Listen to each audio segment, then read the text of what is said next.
India ने श्रीलंका को हराकर सीरीज के फाइनल में अपनी जगह बना ली थी, लेकिन ऐसा क्या हुआ कि उस फाइनल में इंडिया की reputation in terms of cricket पूरी तरह से चेंज हो गई थी। साथ में उस माइटी ऑस्ट्रेलियन टीम का डाउनफॉल शुरू हो गया था। इंडिया और ऑस्ट्रेलिया दोनों ही फाइनल्स में थी। इस सीरीज का विनर एक मैच से डिसाइड नहीं होना था, बल्कि इस बार फाइनल में 3 मैच खेले जाने वाले थे और जो टीम पहले 2 मैचेस जीतेगी वो सीबी सीरीज की विनर डिक्लेयर कर दी जाएगी। जिसका मतलब ये है कि इंडिया को ये सीरीज जीतने के लिए बस ऑस्ट्रेलिया को 2 मैचेस में हराना था। ये इंडिया के लिए केवल एक टूर्नामेंट या कोई आम सीरीज नहीं थी। इसमें इंडिया थोड़ी सी नर्वस थी क्योंकि वे लास्ट मैच ऑस्ट्रेलिया के अगेंस्ट हार कर आ रही थी, मगर इंडियन प्लेयर्स में कॉन्फिडेंस काफी था।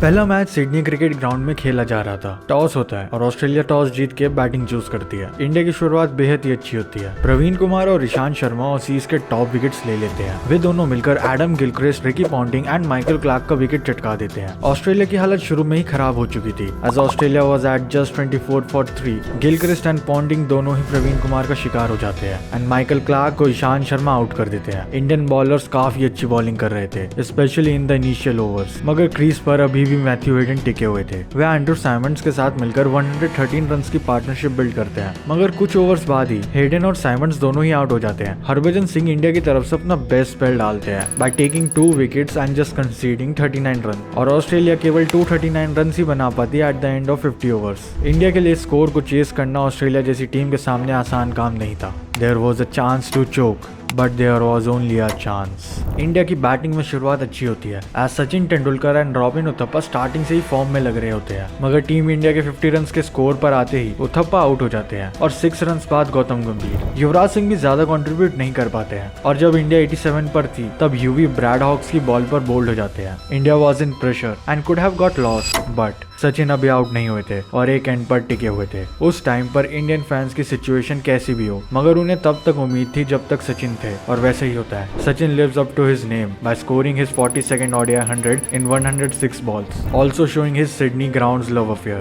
जो प्लेयर 1 साल पहले तक रिटायरमेंट का सोच रहा था, उसी प्लेयर ने इंपॉर्टेंट मैच ऑस्ट्रेलिया से छीन लिया था, वो भी उन्हीं के होम ग्राउंड में। And yes, India won that match because of Rohit and Sachin 123 run partnership. अगर वो पार्टनरशिप ना होती तो शायद आज सिचुएशन कुछ और ही होती। Rohit Sharma scored 66 runs in 87 balls और इंडिया वो मैच 25 बॉल्स रहते हुए जीत गया था। उस मैच में सचिन ने 117 रन्स नॉट आउट बनाए थे and became player of the match. Smart incident by M S Dhoni. Well, उस मैच में एक काफी इंटरेस्टिंग इंसिडेंट हुआ था। जब इंडिया जस्ट वो मैच जीतने वाली थी और Sachin Tendulkar and MS Dhoni batting कर रहे थे, तब ड्रिंक्स ब्रेक होता है। उस टाइम पर इट वाज सर्टेन कि इंडिया मैच जीतेगी, और तभी एमएस धोनी ड्रिंक्स ब्रेक में स्टाफ मेंबर्स और बाकी प्लेयर्स को ये मैसेज पहुंचाते हैं कि मैच जीतने के बाद कोई सेलिब्रेट नहीं करेगा। बट आखिर एमएस धोनी ने ऐसा क्यों किया? It's because MS Dhoni Australian team को ये बताना चाहते थे कि ऑस्ट्रेलिया को उन्हीं के घर में हराना कोई बड़ी बात नहीं है, और ऐसा इंडिया एक बार नहीं बल्कि बार बार कर सकती है। ये एमएस धोनी की तरफ से काफी स्मार्ट मूव था, और जब इंडिया जीतती है तब स्टेडियम में आए हुए फैंस ने तो खूब सेलिब्रेट किया, क्योंकि उनके लिए काफी बड़ी और इम्पोर्टेंट जीत थी। मगर ऑन द इंडियन साइड किसी भी प्लेयर, स्टाफ, कोच ने सेलिब्रेट नहीं किया था। Only normal handshakes happened like it was not such a big deal. Australia 1-0 से पीछे हो चुकी थी।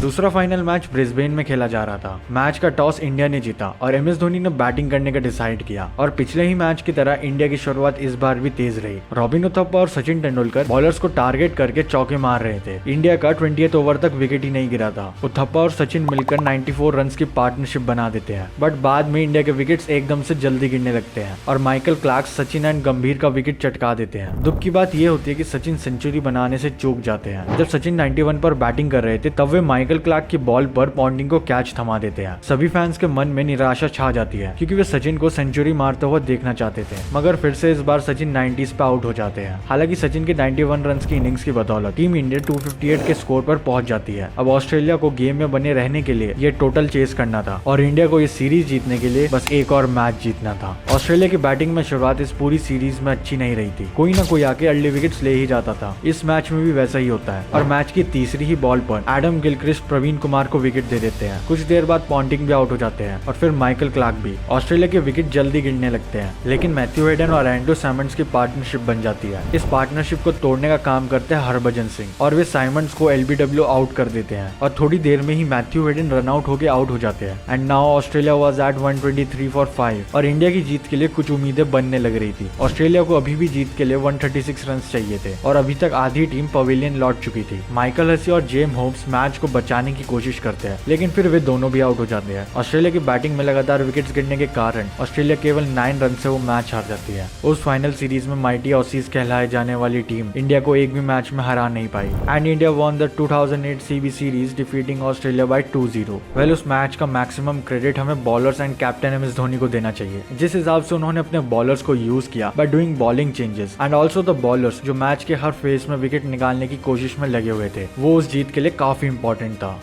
Impact of the series on Indian cricket. Historic achievement. Winning the CB series in Australia was a historic achievement for the Indian cricket team. It was the first time that India had won a Tri-Nation series in Australia. And इस series ने India की tough conditions में Outplay करने की ability को भी showcase किया। यानी कि इस सीरीज में इंडिया ने ये बता दिया कि कंडीशन चाहे कितनी भी मुश्किल क्यों ना हो, वे हार नहीं मानेंगे। Confidence boost. इस CB सीरीज की विक्ट्री ने इंडियन टीम का कॉन्फिडेंस सिग्निफिकेंट अमाउंट में बूस्ट कर दिया था, क्योंकि एक स्ट्रॉन्ग अपोजिशन टीम को उन्हीं के होम कंडीशंस में हराने से सभी प्लेयर्स का सेल्फ बिलीफ बढ़ चुका था और इसका इम्पैक्ट हमें फ्यूचर में भी देखने को मिला। लीडरशिप। MS धोनी की कैप्टनसी ने इंडिया के CB सीरीज जीतने में एक क्रूशियल रोल प्ले किया। His leadership style and calmness under pressure became even more evident as in future he eventually became a successful captain. इस सक्सेस ने एक स्टेज सेट कर दिया था for further achievements under MS धोनी's captaincy.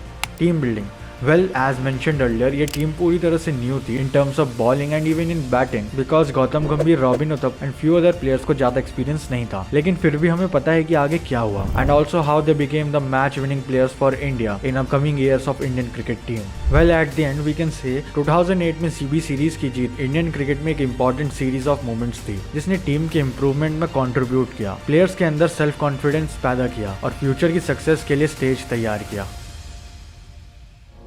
Thanks for watching.